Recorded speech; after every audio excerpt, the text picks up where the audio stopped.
I really liked your concert. I am writing a paper on jazz music and wanted to ask you a few questions. Okay, sure, I've got to pack up my drums for another gig, but go ahead. The first thing I noticed is that jazz does not have a steady beat. Well, as a drummer I certainly know it does. For instance, everything we played tonight was in 4/4.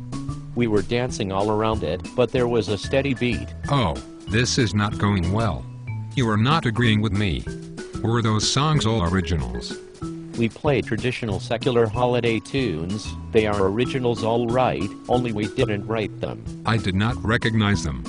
I did not hear any melodies. Oh come on, sleigh bells, Santa Claus is coming to town. We played the written melodies, and then everyone soloed on the form. You know, the recurring cycle of the chords going by in sequence. Any familiar tune can be a host for improvisation. I mean, check out Coltrane. I have heard of him. I'm going to see him the next time he comes around. But Kenny G, now he can really play that trumpet. Man, that is so wrong on so many levels. Why didn't you play Take 5 or the Charlie Brown theme? They're also jazz music and I know them. Because we did holiday tunes. You were not reading music. How did you know when to strike the various surfaces? I knew the songs.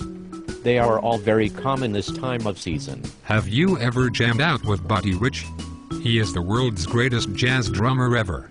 No, drummers don't get the chance to work with other drummers very often. Besides, he's dead. Next are two things I learned from a book on jazz criticism. The person playing the gold clarinet sometimes used the Lydian chromatic scale. Yeah, right. It's a soprano sax, by the way. Whatever. The gold clarinet player sounded like Coltrane would have if Coltrane invented Ornette Coleman's harmonic theory instead of Ornette Coleman. Let me process that for a second. Man, I've got to tell you, that doesn't make any sense at all. And he was playing the soprano saxophone. Whatever. It was too loud. You were all playing at 8,000 octaves. I was using brushes the entire concert. There were too many Cassandros. Why didn't you play anything fast? We did a couple of serious tempos in that set.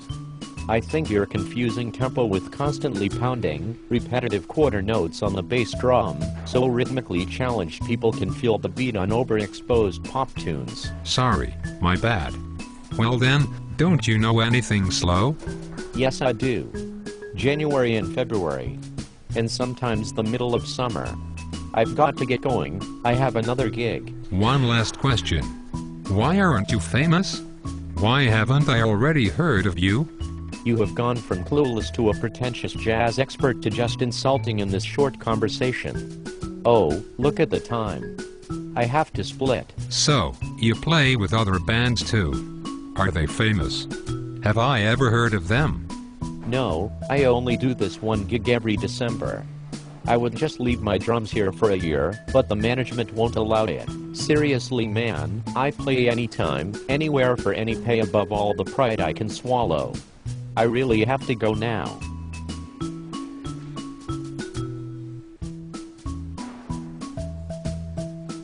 Your music was very avant-garde.